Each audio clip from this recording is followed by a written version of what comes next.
What's up, you guys? I'm B.Simone. And I'm Megan Ashley. And welcome to the Know For Sure podcast, where we talk about healing, growing, evolving, and having the tough conversations. Yes, and we also talk about relationships, not just romantic relationships, but platonic relationships. Like the relationship I have with my best friend, Megan Ashley, of 20 years. 20 years, baby. Yes, baby. Do you know for sure? I think I know for sure, but what I do know for sure is after this episode, you're going to know something for sure. All right, you guys. This is a different setup. Yeah, we're in a different space right now. A different vibe. We got a lot of people at this table. Yeah, so this is doing something a little different. We're having more of an intimate conversation with women and men, some of our friends, people that we respect, men that we love and respect. You guys know Brii has been on the podcast before, but we are going to have kind of like an off-script conversation about vulnerability. And I think it's something that we as Black men and women don't have enough. So there's nothing formal. This is it. We're just going to have chilling. a conversation. We're having a conversation. Yeah. We have Tony Gaskins. Thank you for coming. Thank you for being here. We have David Shands. Thank you for being here. Much. Alix, good energy. You guys have seen Alix on the pod. Y'all seen him. And Tony on the pod too. Yeah, and Tony and Brii Renee from the A, baby. So y'all, I'm B.Simone. And I'm Megan Ashley. And welcome to the Know For Sure podcast. Y'all, we have had a long day already. We have actually been here for a couple hours. So we're going to get right into the conversation. Yeah, I think we're ready. Does everyone know why they're here? Like, everybody knows what we're here to talk about, right? I got an idea through kind of like just being here and kind of talking about it. I had no idea, though, before. No idea what you were walking into. Oh, I had no idea. I don't really know either. Oh, okay. Good. What about you? Okay. Good. Well, we're going to talk about vulnerability. Megan, do you have the definition? I can pull it up. I don't have it on here. Maybe Jay can send it. The definition of got vulnerability. We are about to read this definition and we were talking about the fact that we wanted to talk about vulnerability, and I was like, I wonder why we're all so apprehensive about vulnerability. And then I looked up the definition. I was like, oh, well, duh. She was like, well, let me Google the definition. Y'all, this definition is like, well, yeah, this is why we're scared. This is the definition of vulnerability. The quality or state of being exposed to the possibility of being attacked or harmed, either physically or emotionally.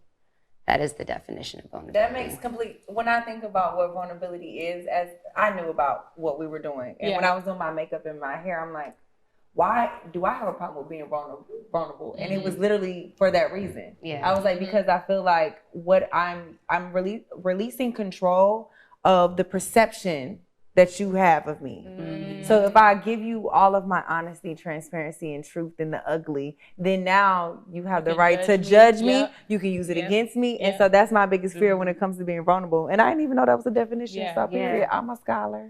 So you just trust that no one's going to attack you? Like, I'm trying to understand the benefits of being vulnerable. Okay, so we talked about this off camera. David actually has a problem. Come on, let's not point. I feel attacked already. but we're going to talk about that. But before we get there, I want your guys' verbal consent that you are willing to be vulnerable on this podcast. I need a verbal. Verbal. After you heard that definition, fellas, I need a verbal. Have your consent? Do we have your consent? You have my consent. Honestly, I don't know if I have the tools to be as vulnerable as you'd like. Okay. I will do my very best. I love maybe that. you will afterwards. Yeah, maybe. Alex? I'm gonna give it a shot. Okay. So we have your consent? Yes. Okay. He's like, Yeah, I'm definitely. We have your consent. Okay. And before we get to it. So we had each of the fellas write down vulnerability is, and it was blank, and we had each of them write it down. So we're gonna read these, and then if we pulled yours, then you can kind of elaborate. Okay. So the first one is vulnerability is accepting my truth. Which guy do we think that is? That was yours? Okay. Yeah. Okay, Alix. So what does that mean for you, accepting your truth? I think that's something that's not easy for a lot of people, to look yourself in the mirror and accept and even identify some things that you might need to work on, some things that you might have been procrastinating on, and literally accepting it and even making it public. You know what I mean? We live in this world where everything is just so doctored up and you know what I mean? A facade, yeah. And so when I hear that word vulnerability, that's what I think about. Just like, yeah, really being real with yourself. Yeah. Okay. Just to follow up on that, do you feel like it's easy for you to be vulnerable with yourself?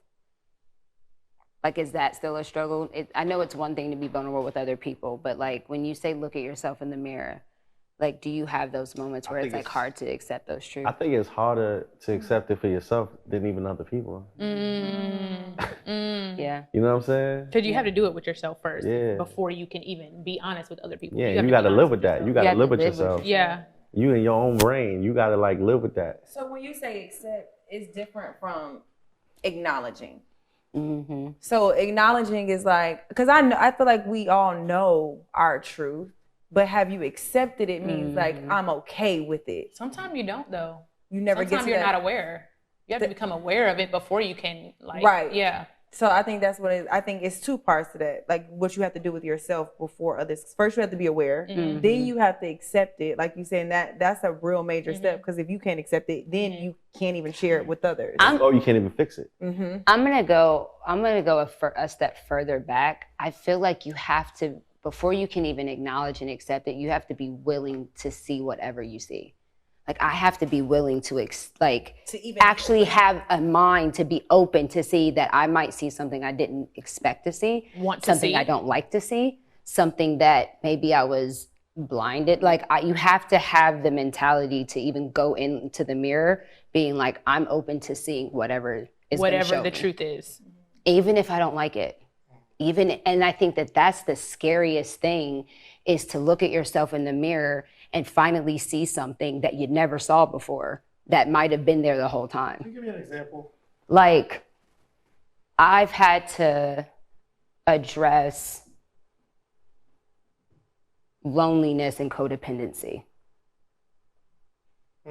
Like I had to address that, like what that, like accepting those truths. That's a struggle for you. Got it. But thinking it's hard because I thought I've always been strong and independent.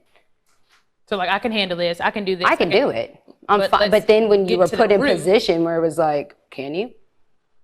Was the answer no, I can't? The answer wasn't no, I can't, but it was facing the truth of you never had to do it on your own. Facts. Now you're doing you never had to face it because you were never in the position to have to face it. Yeah. Now that mirror is there. It's always been there, but you weren't in a position for that to have to be a thing. You know what I mean? And now it's a thing. Got it. Okay. So it's like I had to go into looking at the mirror knowing that I may not see something.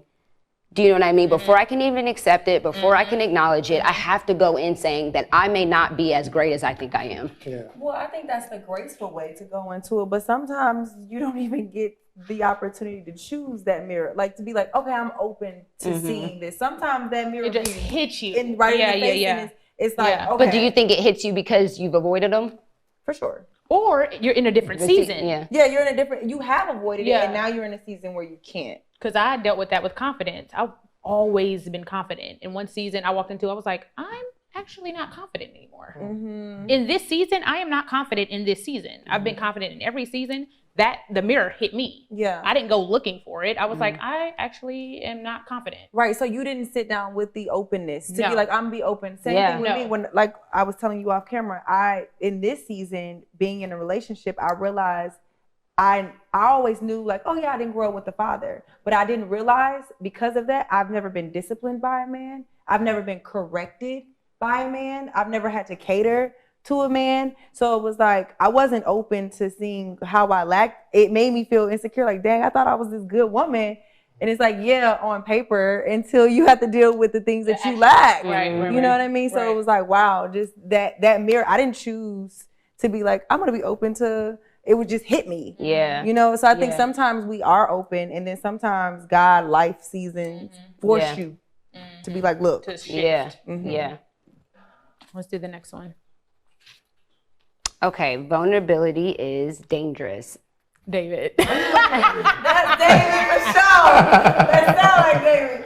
Is that a bad answer? I think there's a definition. He said it's a real answer. It is a definition. That's the real answer. So could you elaborate on that? I mean, if the definition is opening yourself for an attack, why would you ever do that? You know what I mean? Like, why would you ever open yourself to be attacked? It's like the question, like, why would you open yourself up to love if you know your heart could get broken? But what if the opposite happens? That's why you open it up. I think opening yourself up to be loved is different because you still don't have to be attacked. Like, it's like, yo, if we love each other, I'm opening myself up to be loved. It's just the possibility, though. Vulnerability is the possibility of being attacked. But so let's say, for instance, I get into a relationship and that person doesn't love me or they break my heart. Well, I decided to get in a relationship with them, but consciously saying I'm going to be vulnerable and open, that's a decision on me for someone to hurt me. If you try to hurt me, at least I didn't like open myself up to say, okay, I'm going to be vulnerable. I'm going to give you my, I don't know, I wouldn't give somebody my deepest, darkest secrets. And I'm married, so I am as vulnerable as I can be right now. But I do have an issue with, I trust people to be people. So if my best friend steals from me, I'm not that hurt because that's what human beings do. So, and maybe that I'm scarred from something. I don't really remember, but I don't see the value in opening myself to be vulnerable just for someone to see if they attack me or not. It doesn't make sense. Well, again, back like you said, it's not like guaranteed that you will be attacked, and there's like a sense of like a superpower. Like it's so many pros that I think that the definition negates, you know, to being vulnerable. So like your vulnerability, let's say in your marriage, can give your wife the power and the strength to be more vulnerable, or even the power and the strength to love you better because she knows your soft spots, if that makes sense. I feel like it's a level of intimacy too. And I feel like when you are in a certain level of intimacy, your ability to be vulnerable, because we're vulnerable about the things that like are the heaviest to us, right? So when you're vulnerable and you open yourself up and you find safety in a person that you want to build deep intimacy with, then it helps carry the burden of the vulnerability. Like I'm sharing this with you so I don't have to carry this alone. I see. And that's a level of intimacy that I think that true love requires. And it's like, and yes, you are a human. So I'm opening up a possibility of that regardless, because you're a human. You know what I mean? Of course, there's a possibility, like you're capable of anything because you're human. But if I'm saying I want a certain level of intimacy with you, then I have to be willing to risk the exposure of this because I need help carrying this for this level of intimacy. And I trust you. Yeah, but that's what I'm saying. You have to find that. You have to find that trust. You have to find that trust. And I think it's layers. Like, why did Samson tell Delilah, like, yo, my string's in my hair? Well, how does that benefit anybody right now? You feel me? Like, so now I'm giving you the tools to hurt me. When I never had to give you the tools, our relationship would have been cool. It's but he didn't use wisdom in knowing who to give that to. That wasn't, he didn't seek wisdom. I would never, I don't care who it is. In what way does that serve our relationship? By me telling you my strength is in my hair. Because now once I tell you, if I'm the right person, right, then I hold high regard to that. I guard your vulnerability. I protect it. I protect it. So now you trust me so much more with like anything and everything. Like you said, the level of intimacy and that bond is so much deeper because you know now I can trust you with the deepest, most vulnerable, darkest secrets and part of my life. And I know from your character. Because it's sacred to you. And now you have someone looking out for you and making sure that nobody's cutting your hair. Do you know what I'm saying? Like now you have somebody. It's the right one. That's what when you seek wisdom and you ask God, okay, God, like show me the people that I can place my vulnerability in, because that's a help to you. That's someone helping you carry the burden. We cannot carry things on our own. We can't carry it on our own. You as a Black man can't carry it all on your own. You can't carry it on you. You can't carry it. You can't carry it. I can't carry it on my own. It's not good for man to be alone, God said. We cannot do it on our own, but you have to have wisdom to know where to place that vulnerability, because that's the level of intimacy that love really requires. I can't say that I love you and I don't give you my vulnerability. But I think even it's stages, right? So I think, just not even on purpose, but We've been married 5 years. When we're married 15 years, there's probably some things that I'll release because now it's not me being vulnerable for vulnerability's sake. It's like, oh, well, I've learned over 15 years these little things that I've told you and trusted you. I can trust you here. I can trust you here. So I'm not a big component of, let me just give you all of me because I feel like we're going to get married today or we're going to get married one day. You I'm build not giving trust. you everything. Yeah. For sure. Absolutely. Yeah. That's I love smart. that. Yeah.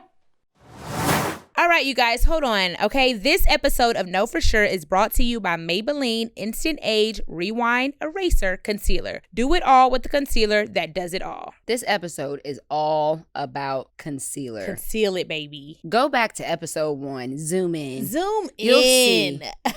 I had cracked eyes, Creases. dry eyes, creases. But you got the right concealer now with Maybelline. The Maybelline Instant Age Rewind Eraser Concealer is the do-it-all concealer that conceals, corrects, contours, and highlights in a click. Y'all, this concealer is so reliable. It's been a bestseller for over a decade because it gets you up to 12 hours of crease-resistant, moisturizing wear. There's nothing worse than being somewhere and you cry. And it's or like crackling. your eye waters. Because you know we be crying. For sure. So it's like we need it to be moisturized. And I need it to last me more than 5 minutes. All night, baby. All night. Instant Age Rewind also has an antimicrobial sponge tip applicator that's perfect for the on-the-go application. Yes, you guys, visit Maybelline.com to buy yours today. Back to the show. Tony, come on, man. You're the No. Tony, he's like, you're the relationship coach. Help me out here, brother. No, I respect it. I love the perspective. I like that. Okay. Because it is dangerous. Yeah. But I feel like we have to look at the word, and you can read mine, because I knew the definition of vulnerability because I've explored that and, sat with it and dealt with it. And so I knew that it meant being open to attack. But at the same time, we have to realize the origin of a word. So that word was written in war. It was written from the perspective of war. It wasn't written from the perspective of love.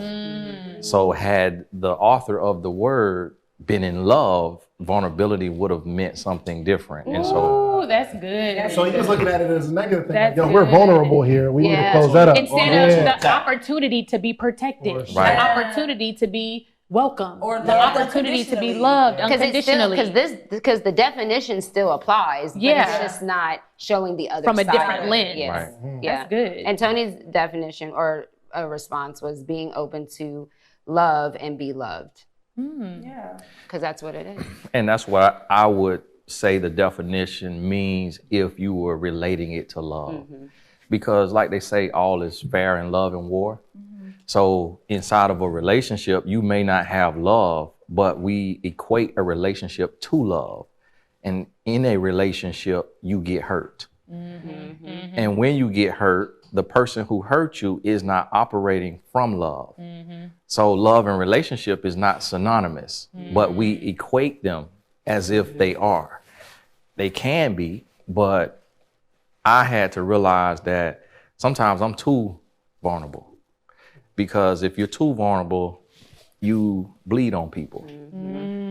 And you also have to do the homework and see where that comes from. Yeah. For me, it comes from my mom. She's very open and transparent. You talk to her for 1 hour, You know you're everything. gonna know everything. But that also comes from unhealed trauma. So now everybody becomes like a your dog. therapist, Yeah. right? Yeah. And so it's a fine line. Yeah.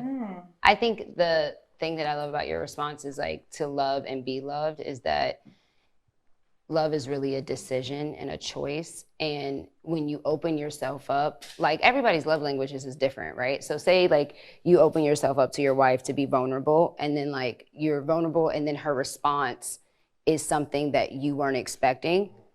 So that could hurt you, even though her full intent It's not to wasn't to hurt you. Yeah. It just wasn't a response that you may Would have have wanted. preferred or wanted, right? So you're opening yourself, like that's the risk of being hurt, right? But the opportunity is love isn't conditional. It shouldn't be conditional, and it shouldn't be based off of the other person's response. So it opens that opportunity for you to still love, even though you got a response that hurt you. Yeah. Do you know what I mean? Like you're still making, it's just the opportunity to strengthen love. I think vulnerability is. And that's why I wrote it, because I think most of us are conditioned to love, but very few people know how to receive love. Mm-hmm.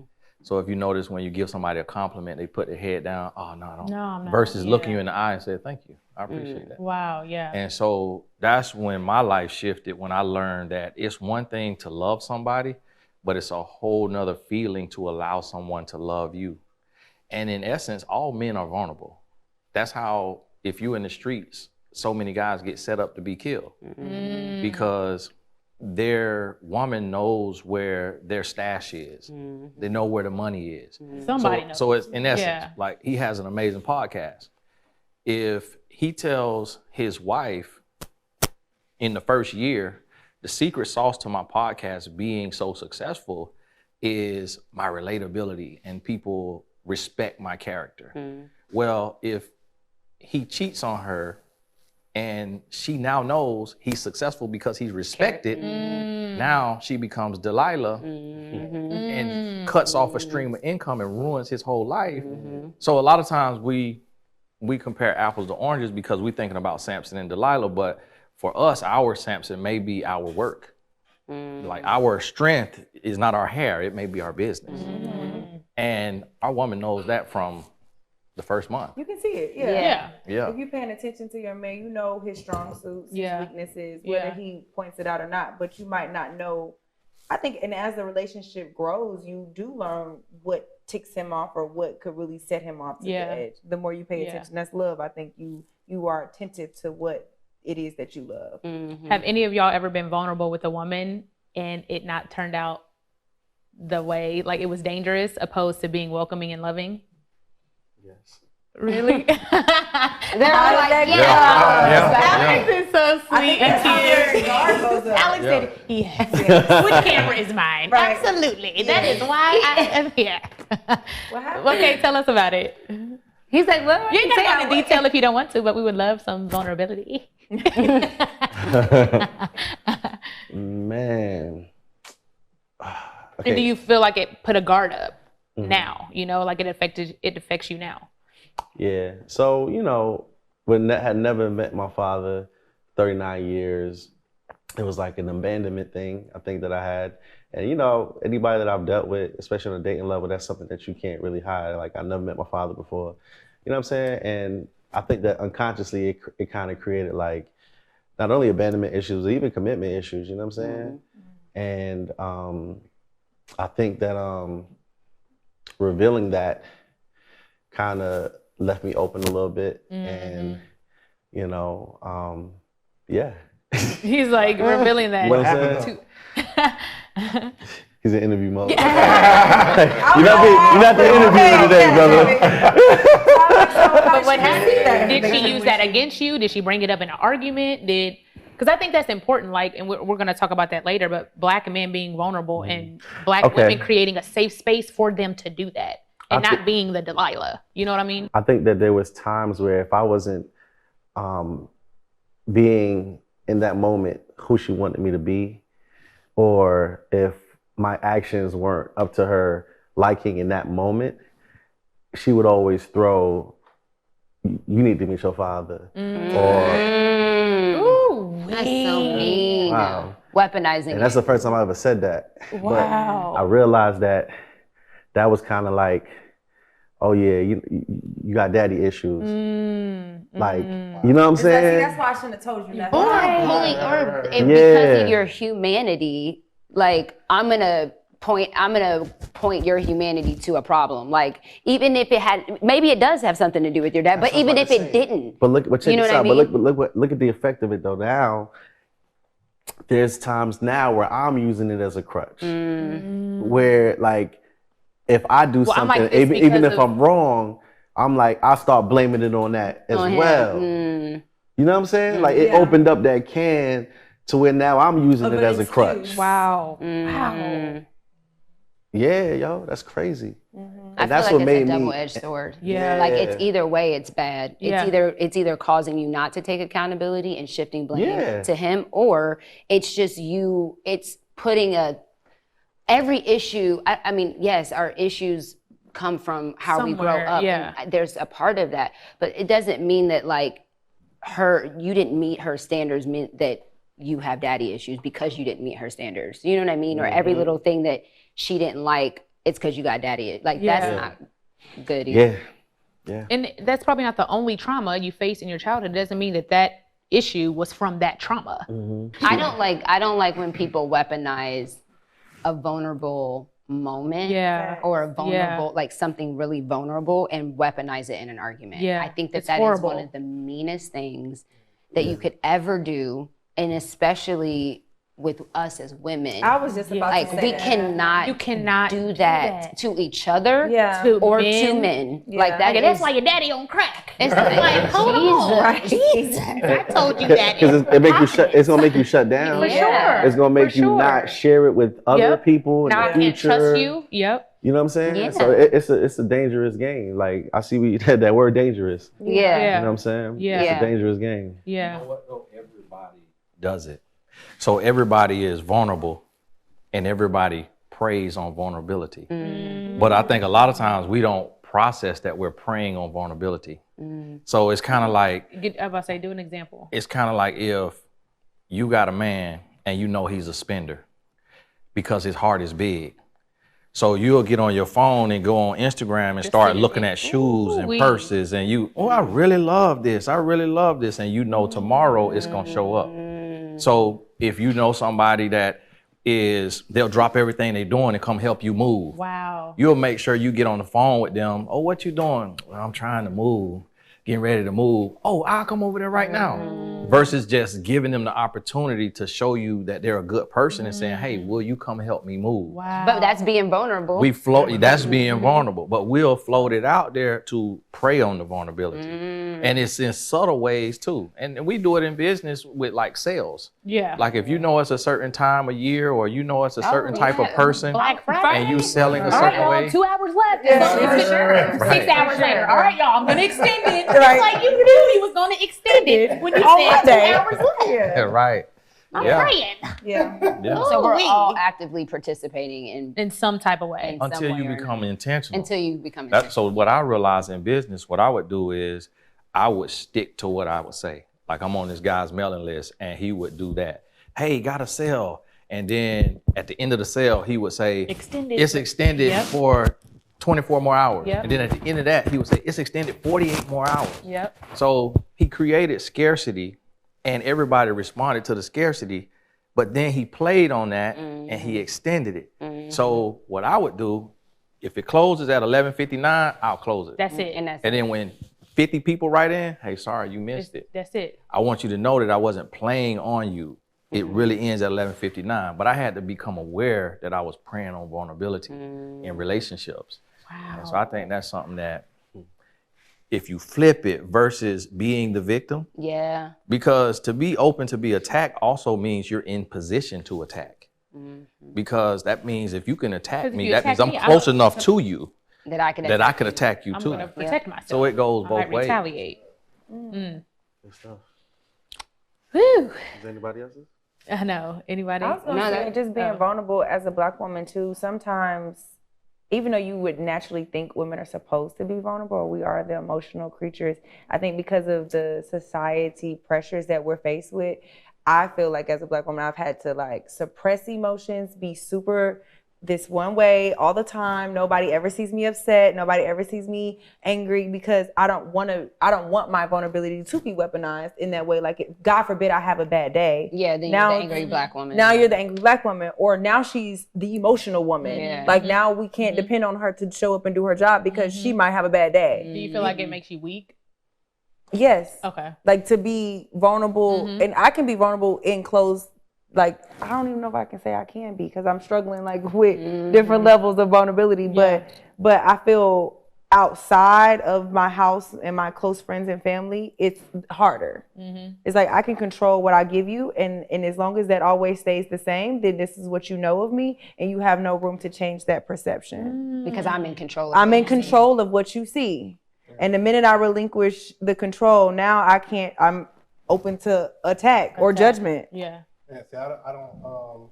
I think it's always like these these moments. Some people call it like pillow talking, where you're in a vibe with somebody, like, yo, I'm just gonna give you the key. I'll never give somebody the keys to kill me.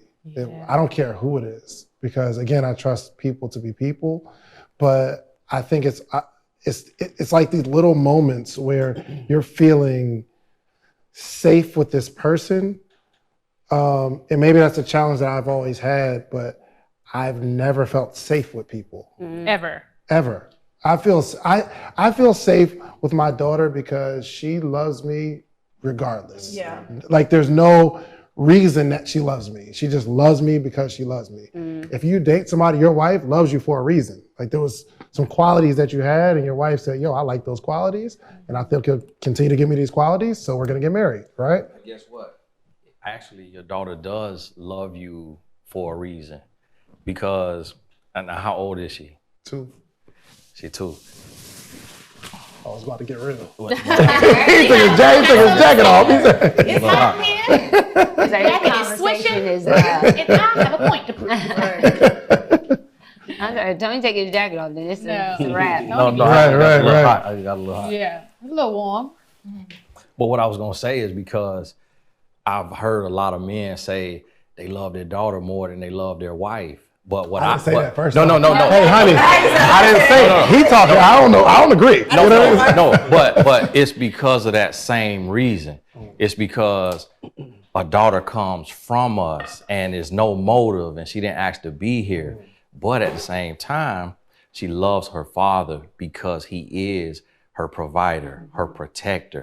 And what you'll notice is, what you're gonna see later, is that your daughter will also play on you the same way a woman in the world will play on you.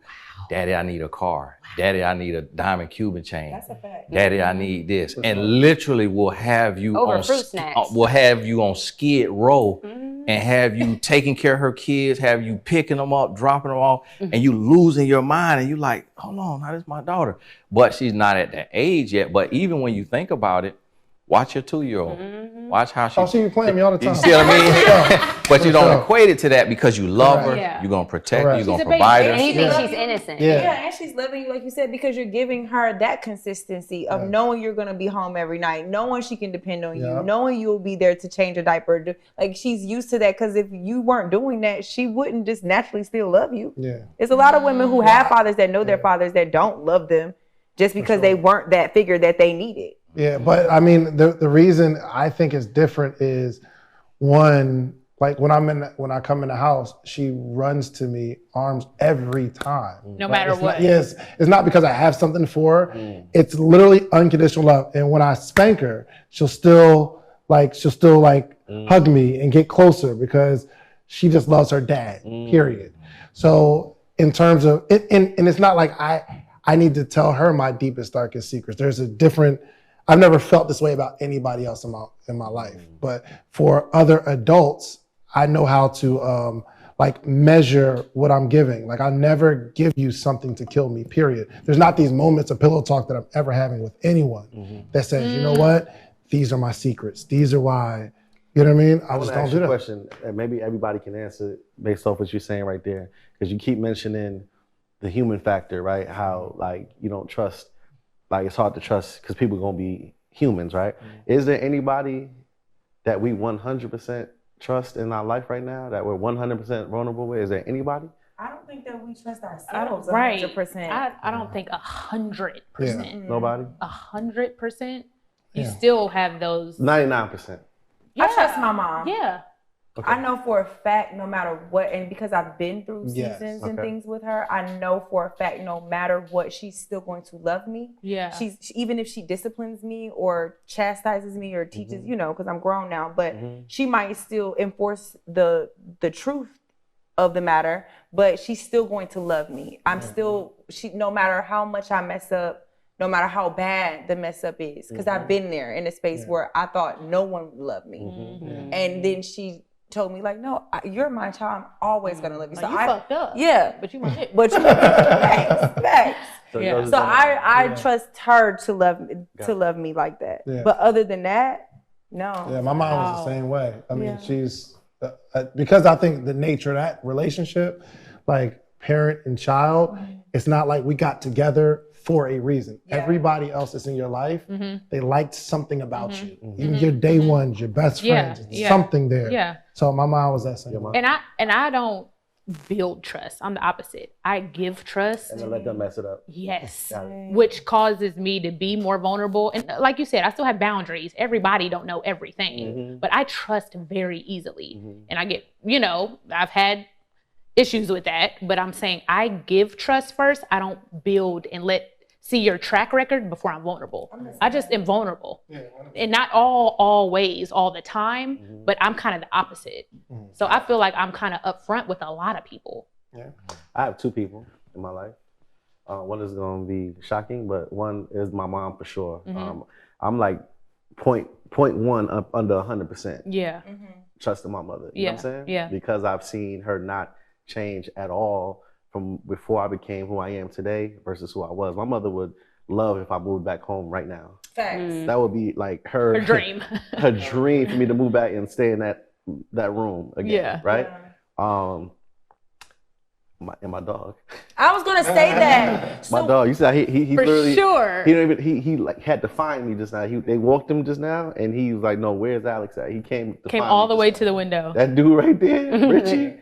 That dude he loves me. Yeah. My dirty draw. I was gonna say that when David mentioned like how his daughter runs up to him every single day, it's like, until one day when she's a teenager and you make her mad. That's gonna change. Yeah. One day and y'all might go through a season of not liking each other. So like me and my mom, and we're very open about it, we went through this almost 10 years of not liking each other at all, but she never wavered in her love for me. Wow. And her response, you know what I mean? So that's why I know I can trust, because I know that you're gonna love me even when you don't like me. But isn't that unconditional love? Yeah. That's what I'm saying. We experience it. You experience it with your mother. You saying you're experiencing it with your daughter. You said you experience it with your mom. So more parenthood, mother-daughter. Or we are experiencing unconditional love, but we refuse to give it.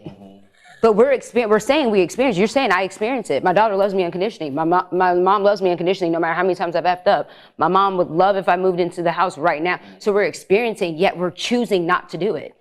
Well, in other relationships, because all those are. But he's saying I've never experienced anything like this, but with my daughter, and you're married. And I would say the exception would be my mom. So I love my mom. But I'm saying they're all saying the exact same thing. They've only experienced it with their parents. Right, but I'm saying he's not even opening up himself to experience it with his wife, and its existence. It's showing that you can be that because you're experiencing it. You're experiencing it with 2 other Black women. But you're not giving that opportunity to your wife because you see her as human. You see her the way you see everyone else, and not see her as something that was chosen for you. Well, I don't think that's true entirely, because do I trust her more than I trust one of my associates, or do I trust her more than I trust my employees? Of course. Yeah, but there's levels. You view them. No. I'm saying there's levels, right? So I can't. That's why when people say, hey, you just need to be more vulnerable, I don't agree with it, because it depends on the situation, it depends on the person, it depends on the level of vulnerability. I think I give everybody a level of vulnerability. When my assistant started working for me, I'm like, yo, here's my passcodes and all that kind of stuff. Did I give her my social security number? Did I give her like the keys and the security code? Of course not. Yeah. Right? Yeah. I gave my wife, like we have a couple companies, it's kind of layered, and she has a percentage in each company. Do I trust her to do that? Of course. Did I give her 51%? No. I'm just saying there's levels to vulnerability, and there are a lot of people that are going off the advice of, you need to be more vulnerable. And you've been with this guy for 6 months, and people are telling you need to be more vulnerable, and you become more vulnerable and you get hurt. And it's not time for that. Yeah. Yeah, I don't think you should be vulnerable with someone just because they have a title in your life.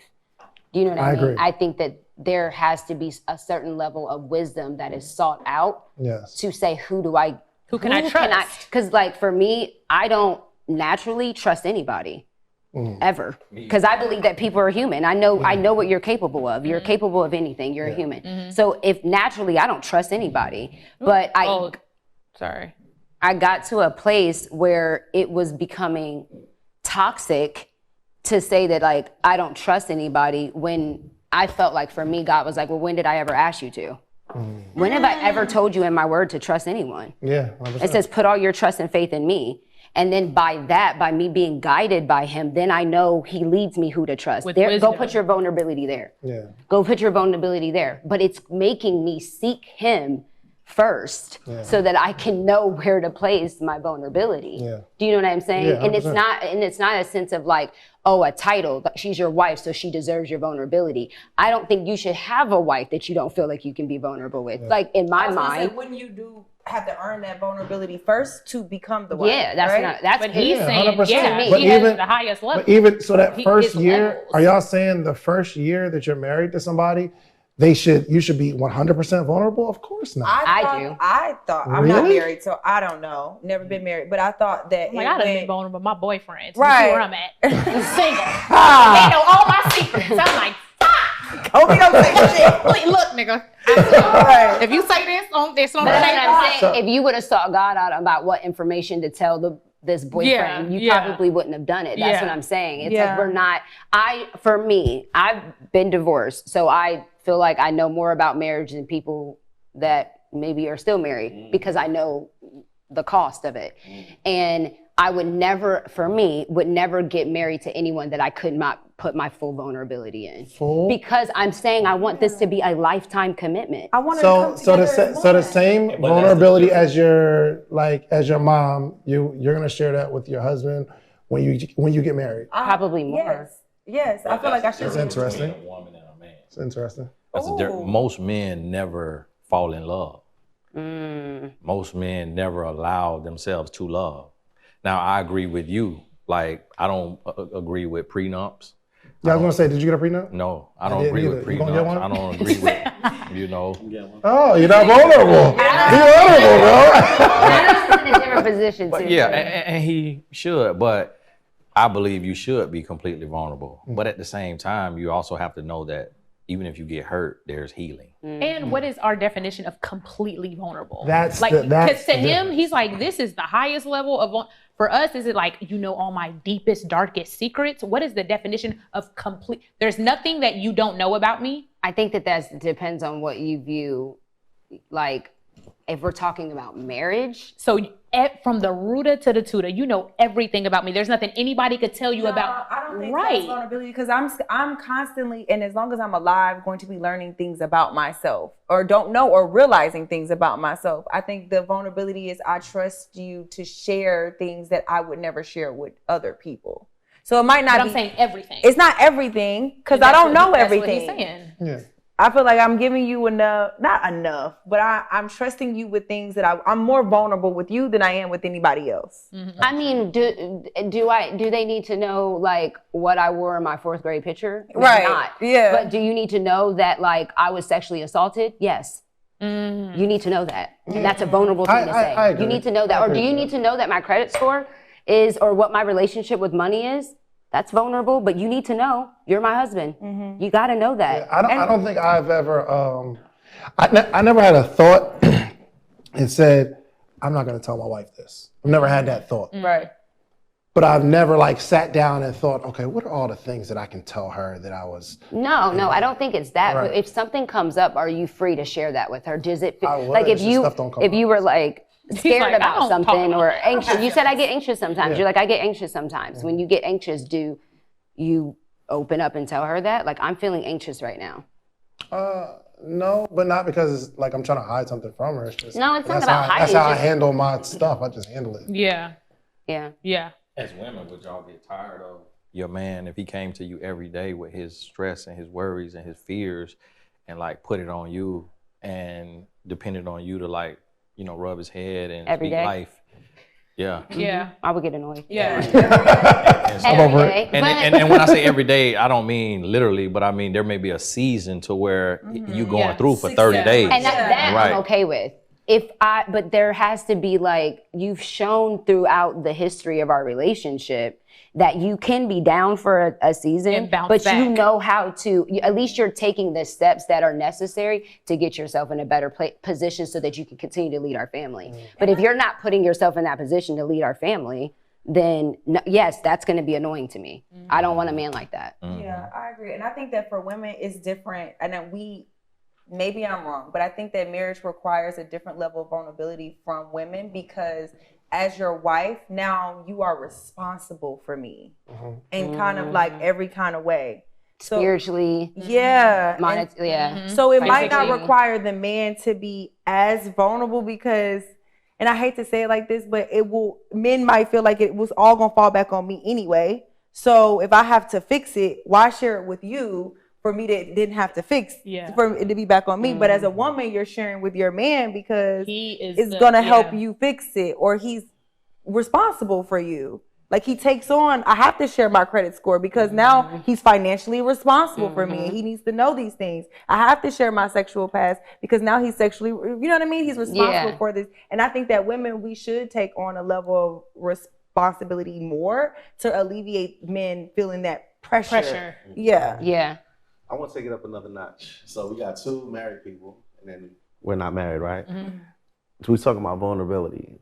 What do y'all feel about the whole a guy should always like you more than you like him in the dating stage? Like, do you believe in the fact that if you reveal too quick that you're like head over heels for the guy before he actually gets there, that can hurt that relationship? Guys that have always liked me more than I liked them have always protected my heart. Facts. Always. The guys that I like more, shit, I don't like. The guys that have always liked me and respected me and loved me more than I like them have always protected my heart. So now that you know that, do you find that now you try to like hide the fact that you might be more in with them than they are with you? Like has that developed like some type of defense mechanism because of the fact that you know what happens if it's imbalanced? I think I take more time now. Like more wisdom now. I'm not just like, oh, I like this. I used to be like, I like this boy, date 1, this is my husband. What? This is my man. Like the energy, the vibes. No, relax. We ain't going off energy and vibes. Let's relax. You know, so now I'm more wise and I am like slow to being like, I like him. Yeah.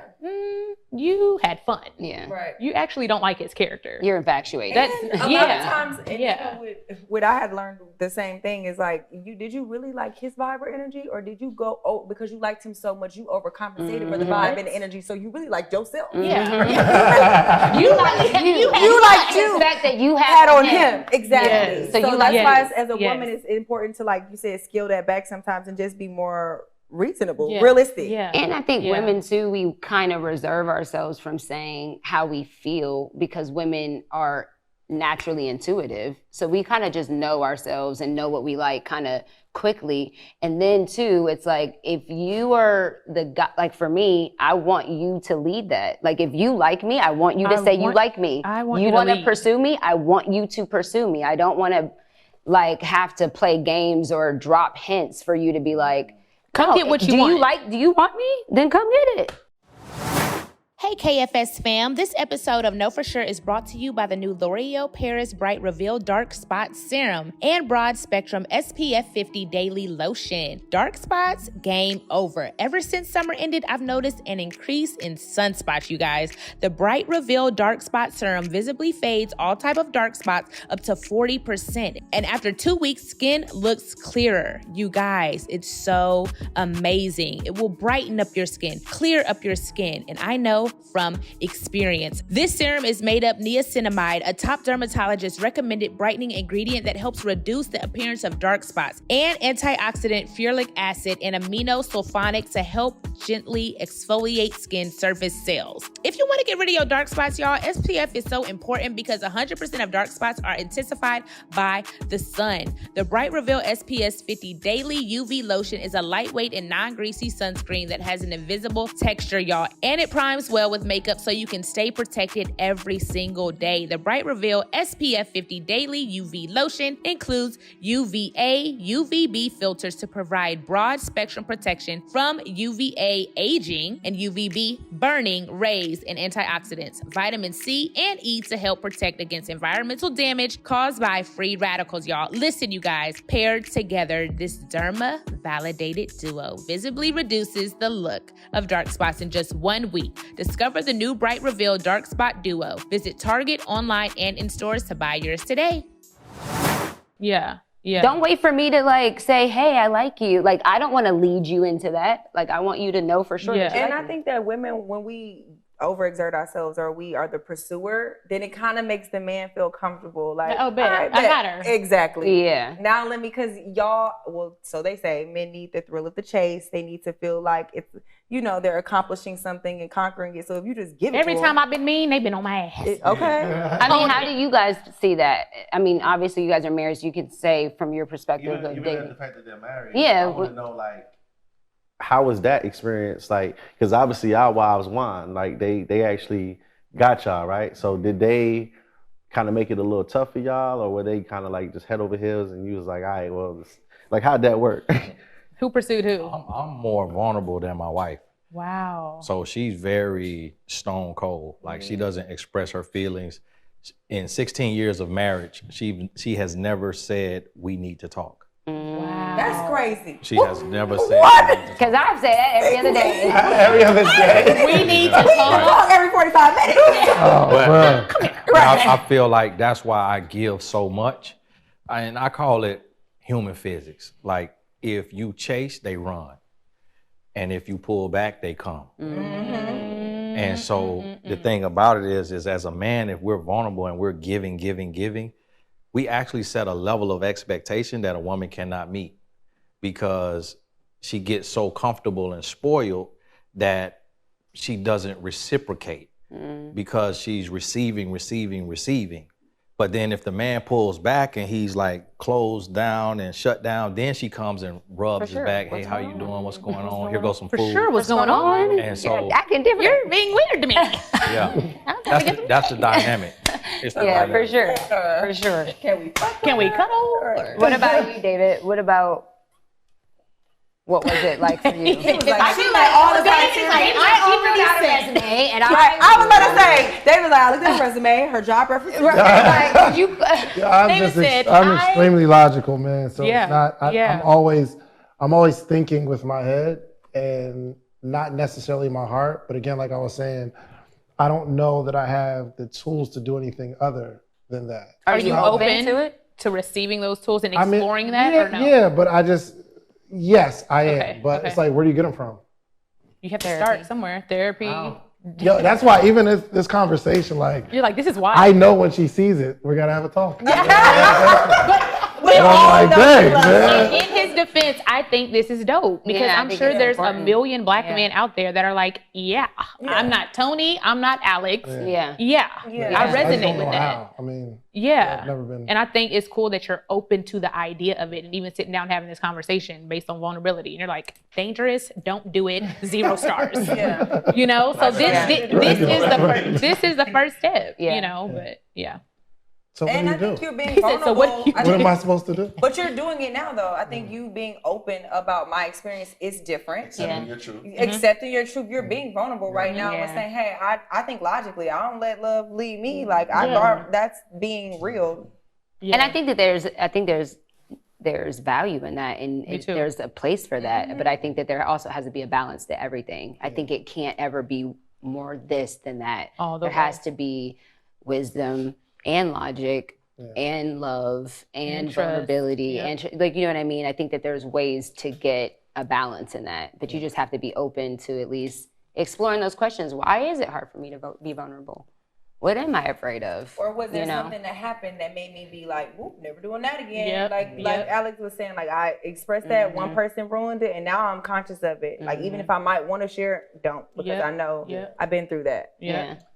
I did get my first, I guess the first person that like the first girlfriend that I had that I loved, she did break my heart.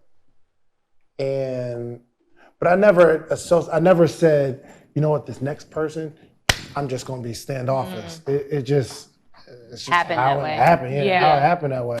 But on top of that, even in my house, as I look back, we never really talked about how we felt in our house. Like growing up, my mom, dad, same. We never had conversations about, how do you feel? How did that make you feel? Like, what was going through your heart in that moment? We just never had that. I feel like a lot of us didn't have those conversations. That is so common. Thinking. What the hell were you thinking, you idiot? Being No, I'm single. just kidding. I was never called idiot. Being vulnerable. Are y'all single because of yourself? Or is it because of other people? I definitely. Like, are you the reason you're single, or is it because of other people? For sure, both. For sure, me. I am a big issue. I'm trying to figure out my femininity. I'm trying not to bring masculinity to relationships. I'm leading in business. It's like, yeah, you can't do that at the house. Right. You are not the entrepreneur leader here, the CEO. You are the feminine woman. I'm trying to walk in my feminine and all the things and lose old traits that have caused me to make bad decisions in men. Chasing things that I know it's like, that's not truly what you're saying you want. You're attracted to that. Why are you attracted? Breaking it down. So I know I am an issue. Yeah. I am. I'm in a relationship right now and I have a good man, right? And it's been a mirror to me to show me that, oh, you're not as good of a woman as you are. That's real. That's what I'm saying. Like, it's because of that, I am realizing if this doesn't work out, it's probably your fault. Wow. You know what I'm saying? And it's not like, of course, like not fidelity things. It's like I said, like realizing like, dang, you don't know how to be corrected by a man. And the pushback or my lack of vulnerability, you know what I mean, in this situation, that because like I think relationships require that complete intimacy and vulnerability, but it's about challenging yourself to get there. And then now that I'm in this space, I'm really uncovering or trying to uncover some of the reasons why I have these roadblocks that are keeping me from being at that level, being a better woman. That's good. Yeah. I mean, yeah, I definitely, after going through my divorce and like starting therapy and like unpacking all of it, all the things, I definitely played a major role in the mismanagement of my position as a wife. Not that because he has his own accountability to take on his part, but when I think about what a wife should do now, and I look back on how I handled certain situations, or like how it feels to be a stay-at-home mom and you've been, you know, taking the kids to school all day and doing the laundry and cooking and cleaning and taking care of the kids, and he walks in and I'm like, your son did this, the stove broke, this, and he's just like, I just walked in the house. But for me, I'm like, yeah, and I've been here all day. Welcome. Join the party. You know what I mean? Like, just not taking into consideration what that was like for him, or, you know what I mean? Or being able to even express that, being vulnerable. Like, I wasn't vulnerable to say, hey, like, this makes me feel super inadequate. I've never not had a job. This makes me feel less than. This makes me feel like I have no worth. And I love those kids, but I feel like I'm useless right now. You know what I mean? Like, go back and apologize? No. Oh, I mean, not in that way, but yeah, not post-divorce. While we were divorcing, I had a moment with him where I expressed certain things, not that specifically, but just certain things that I know that I could have participated in the healing, and I didn't participate because I was hurt. So I just decided not to participate. But just knowing that that's not what marriage is, you know what I mean? Like, you're gonna get hurt. You know what I mean? Like, this is the person that is going to see the worst of you, and you're gonna see the worst of them. And knowing how to fight through that, knowing how to encourage someone even when they're in the worst place.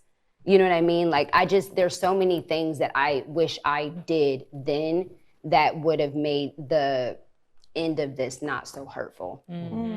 Like, maybe it would have still ended, but maybe it wouldn't have been as bad. It's painful. It's painful. And I know that I participated in that pain, which is why I would never make myself to be a victim of it, even though hurtful things happened to me. But I know I participated in it. Like, I know that my lack of communication, my lack of awareness, my lack of my selfishness, my resentment, you know, so many things play a part into it. Do y'all have men in y'all DMs that want y'all that y'all don't want? Every day. Absolutely. I don't have nobody in my DMs. I have Yes, men you do. in You my just have to DMs. check the back. Nobody in your DM. There's somebody in those DMs. You don't want you them. gotta go to the That's what other she's not- side. I don't You gotta have go to quality the- men. you gotta go to the request. Yeah, I don't have any That's the whole men point. in He my didn't say DMs. quality. Come on, He said, do Megan. you have men in your You DMs? can look that in my do not DMs. want? I None. swear to God. They in there looking crazy. That's No, crazy. I swear. Even in your request. No, go to You gotta go to the backside. request. Yeah. Go to it's request. the weirdest. Gotta hit them one. requests. Hold on, give it a second. It's some where, hey, beautiful, good morning. With 0 followers, 0 posts, holding It's a mad candle. women in this Thank place. you. Golly, that's crazy. No men that No. actual account. No. Yeah, no. Oh, you meant like No. somebody you. Thank you. I'm sorry. Thank you. Put the receipts out. I put the receipts out. Followers, 0. I'm just talking saying, about like- not a bot, but like a real guy. A real person. Y'all have regular guys like No, that. they're not regular. They're sitting on the bed with cats and they're like spaghetti. I don't believe y'all. And it's weird. They just went So through my never a DMs. guy None of them. like Alix, like a No. guy like Alix in your DM. No quality. At the shows, don't nobody. It's all women at my shows. I'd be so mad. I love y'all. So your DM popping. Not now. I'm in no, a Brii used relationship. to have them in the I DMs. did. Used to. Oh, you show him on Instagram? You show him? Yeah, I definitely am very open about my relationship in Yeah. public. I want people to know, and that helps. I feel like, look, I have a man. Here you go. Yeah, leave me alone. I don't want no. They don't be caring though. They don't, but still, it helps some men like sway away. Men who have some dignity. Yeah, right. Man, we being vulnerable, right? So I've only been in one relationship as an adult. I've had one other situation where it was like almost there. It was like a 2.5 year stint. With me, man, like, I don't know if it's because I'm a Cancer, but I don't play with my heart. And I'm not one of them dudes that can just jump from relationship to relationship to relationship to relationship. I don't got a bunch of ex-girlfriends and people that can say they had me in that way. Like, my heart and my energy is like so non-negotiable, bro. And I'm gonna just be real with you. Like, with me, I think that I really live in this we're only here one time model, right? Like, we got one shot at this thing called life. And I'm very, very cautious on how I spend my one time on earth. And I just see it, you know, I'm not gonna get specific, but I see, like, whether it's on TV, IG, and even people that I've known, I see people that are in these marriages that are not happy. They're not. Oh my God. It's miserable. crazy. I've had grown men pouring their heart out to me in my kitchen, crying, Yeah. not wanting to leave and go home, wanting to like find an excuse to like wait to go home. And I just refuse To live your life like that. I refuse agree. to be that I person agree. that's gonna be in an unhappy marriage because I got kids with that person. Or because you don't want to be alone. or because I got peer pressured from family, or you're 40 now. I got to live with that person. And I'm just at a point now where it's just like, you know, unfortunately, I didn't have the pleasure of meeting somebody before I got into the space that I'm in right now. So for me, it's just gonna be a little harder because I already built all this stuff that already. Yeah. You know what I'm saying? Like, Especially for you as a man. so not even the cliche, oh, everyone, I don't feel like everybody just wants you for your bread, but it's just like, I gotta have that third eye now because my information public record at this point. Yeah. You dig what I'm saying? Yeah, that's So for me, it's just gonna take I don't want a perfect woman. I don't need a woman that's on my level. I don't need her to be successful. But, you know, it's just a touchy subject for me, man. And I fell into that, oh, you've been dating somebody for 2 years. Why you ain't make them your girl yet, or why you ain't married them? And I'm just like, I had to really get to a point where it's like, yo, I'm not living my life for you. I'm gonna do it when I feel like it. I've loved somebody a lot, but I do not feel like I've been in love yet. Why? That is so. But A I feel lot like of men say that. But I my feel like it's more of definition- a risk for men, for black men. Well, not even just black men, but for men to be in love than it is for us, because I feel like it's in our natural makeup to love. Like, we are nurturers by chemical makeup. Like, that's who we are as women. But for a man, like, it's a big risk. it's totally like not. You don't feel like it's a risk. It's I the feel other like way it's around. so much of a risk for men. But you got to listen to what you just said. If a woman's natural state is to love, a relationship is a reflection of the man. So when we love, the woman is already created for love. So she reciprocates our love 10 times. The biggest risk is for a woman to love, because men don't often give love. Wow. And that's why our Got relationships it. and marriages are terrible, because women are giving love to men who have not loved.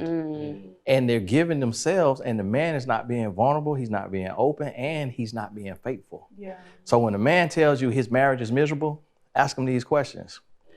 Do you watch porn? Do you masturbate? Do you smoke weed? Do you get drunk? Do you go to the strip club? Do you gamble? That's why your marriage sucks. Because a woman wants security. She wants trust. She wants honesty. She wants responsibility. She wants a man who her daughter can look up to and who her son can look up to. So guys hate marriage because they hate themselves. I think marriage is beautiful. It is. The married people, the married men a question, because you said something like, oh, I refuse to be in a marriage where I'm unhappy. And to me, that's like so much responsibility, because I can't promise that I'm always gonna make you happy. So that's the vulnerability. Like, will you leave me if we go through a year of unhappiness? I think what he's explaining is like just staying for all the miserable relationships that we see, like on Instagram, like he was saying, like, you look so happy, y'all hate each other. Yeah. Y'all aren't fixing anything. Y'all aren't. And I do know good, successful relationships too, though. For sure. And I'm just okay with waiting until I get that lady. Or get somebody you want to work like, you know what I'm saying? I'm okay. I'm okay with waiting. Yeah. Well, that's what I'm saying. I'm not saying the waiting. I'm asking about marriage. Like, is it fair to say or to give your marriage grace? Like, there will be seasons of unhappiness. And I don't think he's met that person that he's willing to go through those dark times and unhappy patches with. Right. For me, in love is like, yo, I cannot see me going through this thing called life without you. Like that feeling right there. Right. You know what I'm saying? And I'm very confident that I'm gonna achieve it because I have so much love in me. To give. Yeah. I really do. I can't wait to be that man. Yeah. Because it's in me. I can't wait to do it. I already got it all played out in my head. The type of husband I'm gonna be, the father I'm gonna be. I can't wait. Yeah. I'm gonna tell you what's blocking you, man to man. And this is what I've seen as a married man. What's blocking single men is your preferences. She's not gonna look how she looks here. She's gonna be a few notches under that. And then the love, the protection, the provision is gonna bring her to the level that you envision. And you're not just saying physically, you're saying as the whole package. As a whole package. Yeah. She's not gonna be there. But men are visual, so it's mostly physical. Okay. But she also not gonna be that she might not. But it's gonna get you. But she ain't gonna be all the way. Yeah. And so the longer you single, the more grandiose the vision gets, or you become less likely to compromise. Got it all. For sure. But that's what I see it with a lot. When I was single and dating, and of course, as a successful woman, you raise your standards. And so when I was dating other men on my level or even above me, I saw that the more they had, the less they were willing to compromise on any aspect of their life. It's like, I've made it here. Is who I am. I'm successful. I'm Alix, good energy, and I have this and this and that. So why would I bend to? You need to get with my program because what I'm doing works. Partiality. Yeah. So that's partiality. Yeah. You know what I'm saying? That's a fact. I was there from experience. I was like, because we had Alix on the pod, and that's what he said. He was like, "Yeah, I need a woman to come help me with my purpose." Yeah. He's like, entrepreneur. I'm not trying to hear about your dreams. But we talked about that at Invest. We did. I feel like that's okay. And that's I don't need another. That's okay. Yeah, I need that support. He's like, I need you to come on and be a part of my purpose and what I got going on. Support what I have going on. I know a million of those women though. Right. Really? 95% of my YouTube 450,000 people is women. Oh, really? And I need to come do an interview. I got Yeah. it's a plethora of those women. Yeah. But it's just here and here that's not matching. Yeah. And that's why we got single men. Yeah. It's more than enough women. But back to what you were saying about it might not look like what you think it will. You think a woman who's entrepreneur can't do that, right? Until you get, like, for me, instance, like me being on my own, y'all know, like in my own career field. And then I got with my boyfriend, and now recently we got back together, and he has this After 15 years.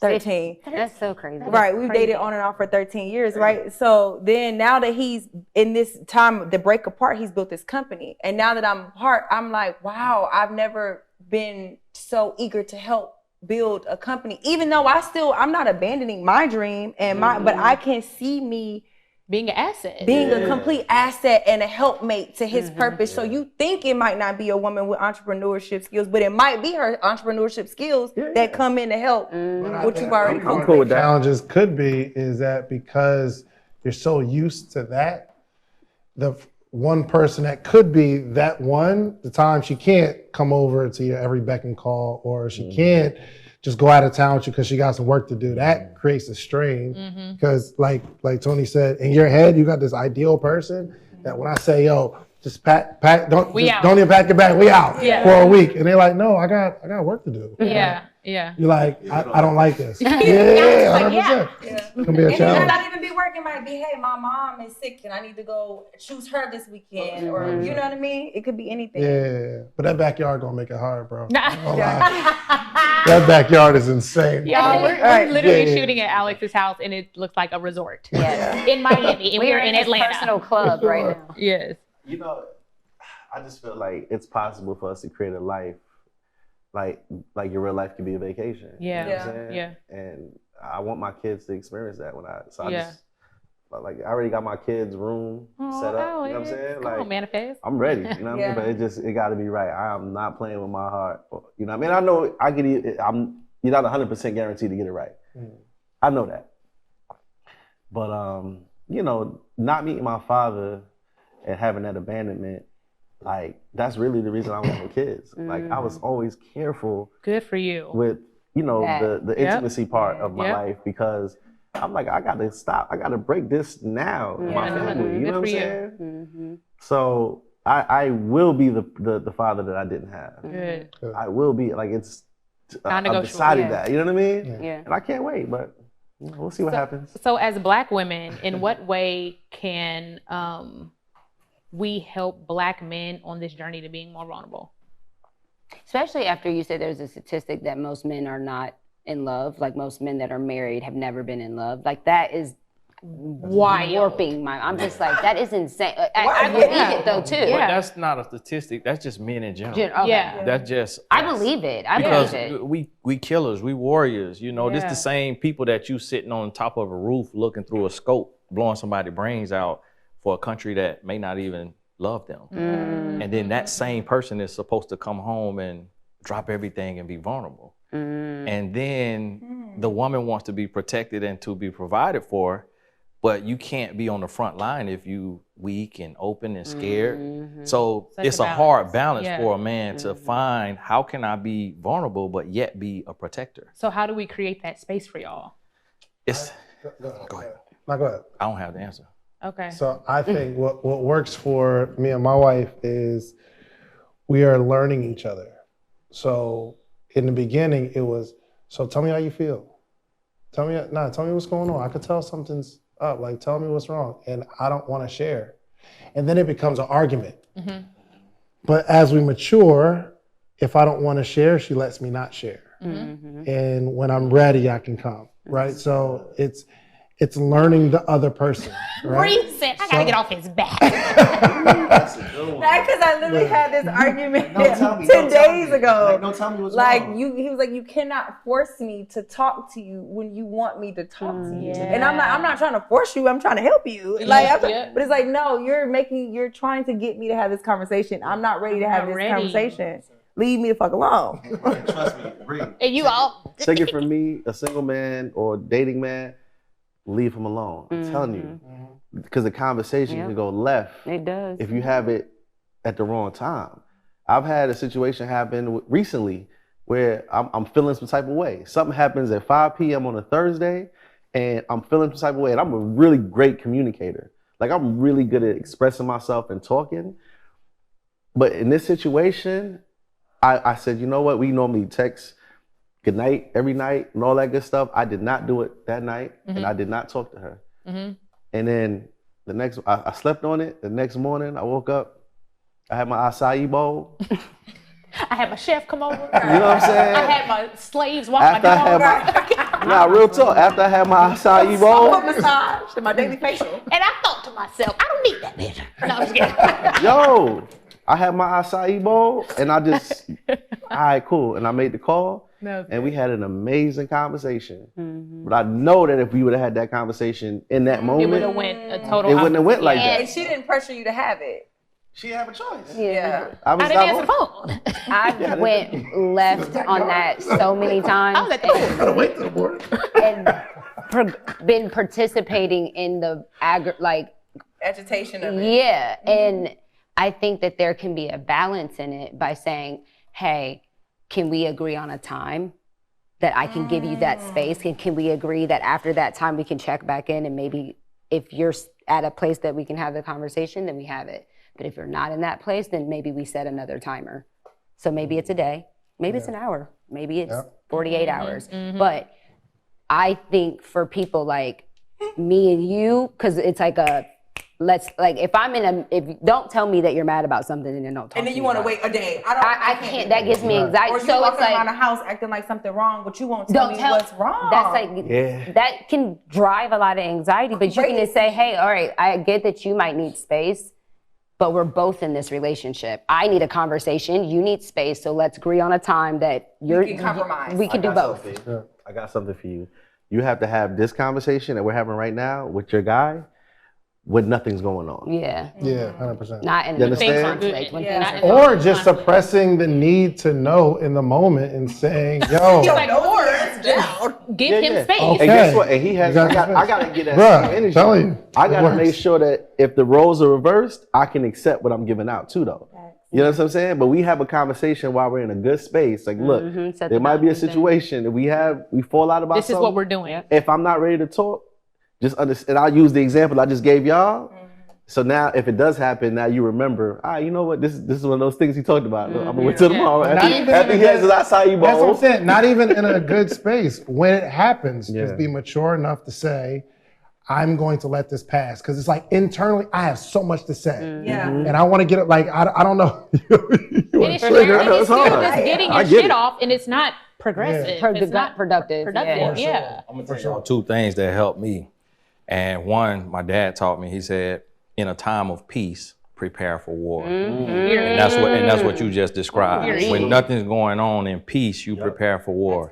The other thing comes from behavioral science. Me and my wife worked in a group home, and it has forever affected our marriage because in behavioral science, you learn two things.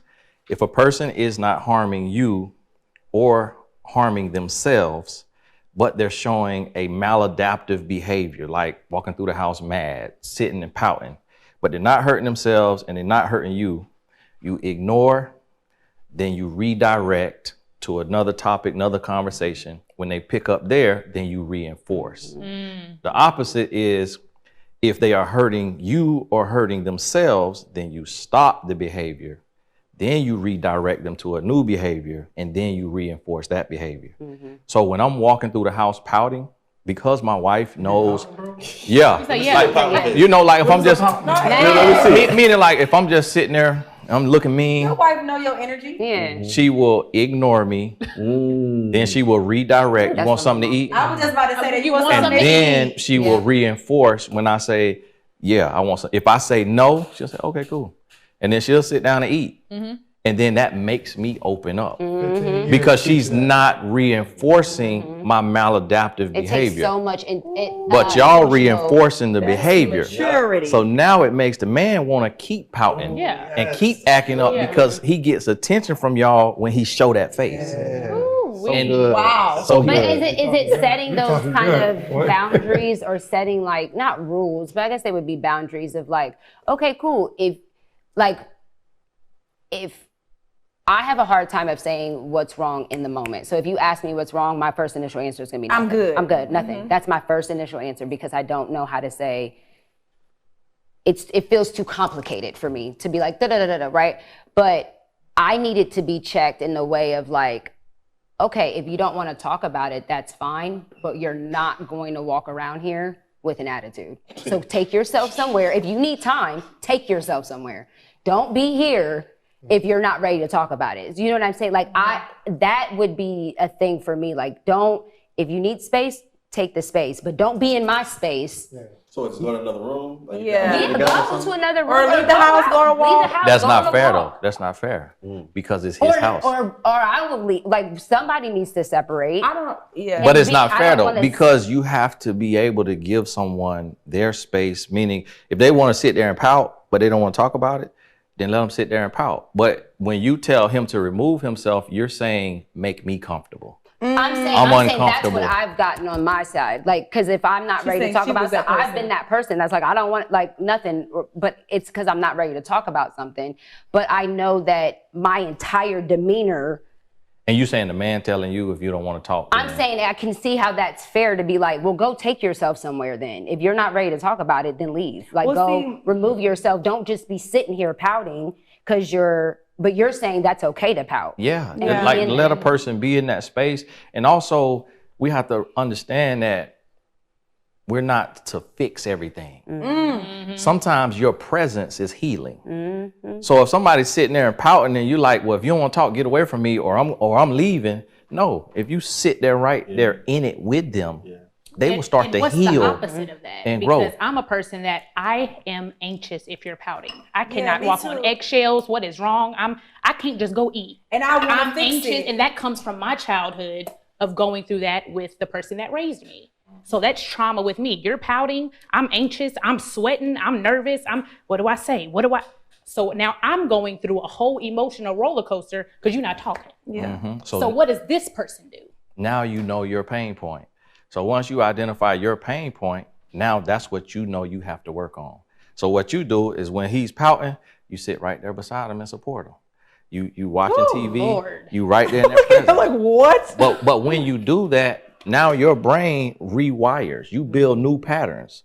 So the next time it gets easier and it gets easier and it gets easier. But if you escape it, for both people. Right? Yep. Well, let me ask you: Are you doing it because why are you getting anxious if he comes home and he's? I'm not even just talking about with a guy. I'm talking about in general. But I'm saying, let me ask you why do you feel that way? I could say for me, that's what I was gonna say. For me, it's I feel like the need to fix it. Mm-hmm. Like I feel like if you're pouting, your friend, lover, whoever, if you're going through something and I visibly can see you're bothered and I ignore it, to me that's saying I don't give a fuck. So I never want the person who's going through it to feel like I don't care enough to try to get it or try to fix it. Yeah. But no, we're not saying don't ask. But we're saying when they say, it's ignored. I don't want to talk about it, then you don't continue to press. Like, it's okay sometimes to just sit in silence. Like, I'm like the king of that. We can sit here, we ain't got to talk. But what I do realize is that it takes a lot of energy to be like upset. It takes a lot of energy to like keep that pouting going on. You know what I'm saying? And sometimes it's almost like a baby that's crying. You ever just let them cry it out. Let them cry. Sometimes you just gotta wait it out. Yeah. And eventually it's like, all right, man, what's up? Like, you know what I'm saying? And so I've done that before too. Like everything don't gotta be an argument. Sometimes you just get over it. Yeah. I think it's just important because even no answer that we give is going to fix somebody's situation if their person isn't like that. Because we might say, okay, well, somebody's pouting, you just gotta let them go.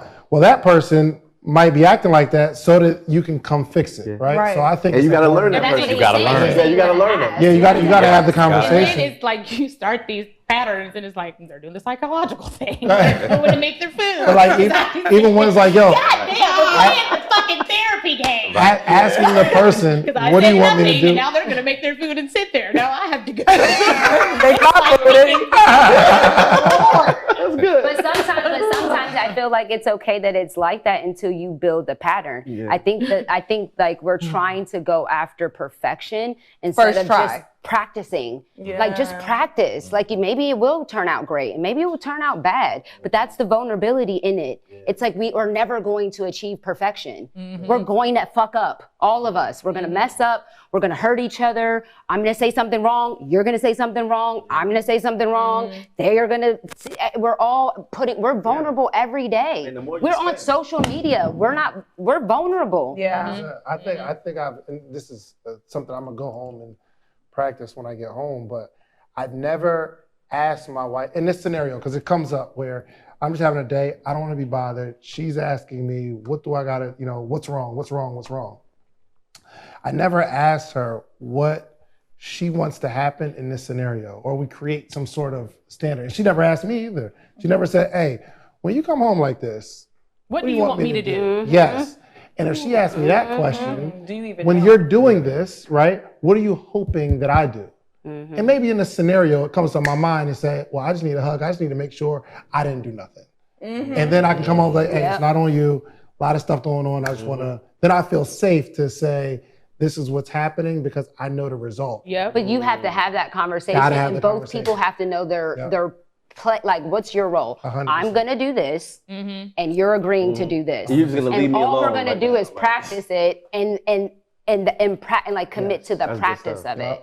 But both people have to be willing to have the conversation, and both people have to be willing to play a part. Because it's not on me to make you comfortable, and it's not on you to make me comfortable. Right. And it's on both of us. And after it happened 2-3 times, you can't start getting tired of the way things are planning out. You know what I mean? Because there's our anxiety, like, okay, I'm gonna let it ride this time. The second time, okay, you on your third time, bro. Right. We gonna talk. What's right? up? Yeah. We gotta keep walking around here with no attitude. Yeah. Yeah, man. Y'all, well, this was a good ass conversation. Yeah. Good. Y'all already know how we end every episode. We end with, what do I know for sure after this vulnerability table talk, and what am I saying no to for sure? So a hard no, a hard non-negotiable, N-O, and what do I know for sure after this talk? Well, I'll start with I know for sure that I need to be a better communicator. Okay. Even when I don't want to communicate, just like communicating what to do when I don't feel like communicating. I think I need to do that now. And what am I saying no to for sure? I would love to hear David scream just once. Like, I'm like, what is your raising your voice sound like? You're so don't do that. I know he's like he has the same tone. He's so chill. So chill. Yeah, no, really, I don't even yell at my daughter. Like, I'm like, hey, stop. Hey, you gotta stop. You gotta stop. You have to. And stop. if she doesn't listen, I hit her. I hit her. I smack her to the ground. I be on them thighs. But I'm trying to teach her that I don't need to raise my voice to let you know that I'm get my point across. You know what I mean? So, but I'm saying no to for sure. Like, I'm not giving up on growing as a person. I just know I got so many issues, man, that that I've never talked about with anyone. I do. But I've never like really spent time to identify why I am the way I am. I just accepted this is who I am. And it's pretty cool because my wife has accepted me too, which is why I think we're working well. But I am not giving up on growing as a person. That's good. Love that. Alix? I know for sure, especially after this conversation, the power of just talking. And I always, y'all asked earlier, who has a therapist? And I quickly said, no, I don't have one, you know what I mean? But just even talking, and even some of the things that I revealed in this conversation let me know, like, damn, just talking sometimes. It's healing. You know what I'm saying? Like, it definitely helps, and it makes you realize, like, oh shoot, like, I do need to work on this, you know what I'm saying? So I know for sure now that I definitely want to get a therapist. Send a black man to therapy. Yeah. We just sent a black man to therapy on No For Sure Pod. We just did a black man therapy. Yeah, you can go to. I've always said, I always toyed with it and said it, but now I've confirmed it within myself. Love And you know what? It's like not even just about hearing what the therapist has to say, but sometimes you talk yourself into your own answers and revelations just from getting it out. Yeah, that's awesome. You about to get a million DMs, my brother. You really? Oh my God. Like, in therapy. Every time I say something about working out, I get a million DMs from the cleaners. Like, all right. And just again, what I said earlier, like I'm not negotiating my happiness. I'm not negotiating my one time on earth, and because nobody's responsible for our happiness but us. Yeah. You know what I'm saying? Yeah. So I am saying no to negotiating my happiness. Yeah. I love that. Love it. Tony? I would say I know for sure that there can be victory in vulnerability. And that we don't always have to lose when we're vulnerable. And what I'm gonna say no to is ego. Because I feel like by crucifying the ego, it'll allow me to communicate more effectively and get ahead of things, like preparing in the time of peace. I love that. I love that. I learned so much from you guys. I know. Breezy? Okay, I know for sure that I need to shut up. Good for you. I know for sure that I can sometimes be the problem. Yeah, it's okay. It's okay. It's okay. Players fuck up too. And I am saying no to settling and stopping there. Like settling in the chaos or settling in the, okay, now that I know that I can be the problem, I'm gonna say no to just sitting in that. I'm gonna work to, grow and develop my relationship skills, because ultimate goal is to be married and to have the love of my life. Yeah. So whether it's this relationship or not, I still need these skills. So I can't stop here. Yeah. I love that. So I know for sure that I'm going to tap into more of my feminine energy and lead and create safer spaces for Black men and work on me so that I can cultivate that vulnerability energy, pull it out of my man. Women got power, y'all. And I know we got it, but we got to tap into it. So I know I need to work on that and stop being so all the time. It's like, bite my tongue. What am I saying no to? I'm saying no to shutting down based off being hurt. Like shutting down, putting those walls up. I'm gonna keep trusting, keep going, keep being vulnerable, and taking that risk on vulnerability and love. Good.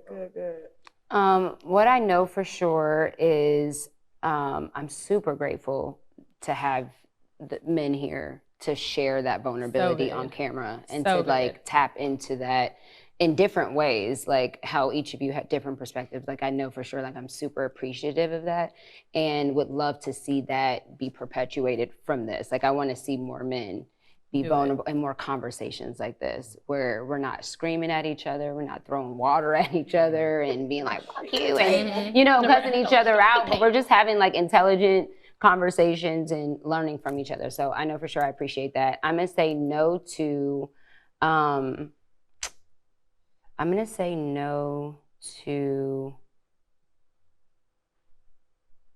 I don't really want to say no to this, but I'll be vulnerable and say no to shutting down my vulnerability. I think my vulnerability is part of my gift, and I think that it causes me to be hurt a lot, and it makes me not want to be vulnerable.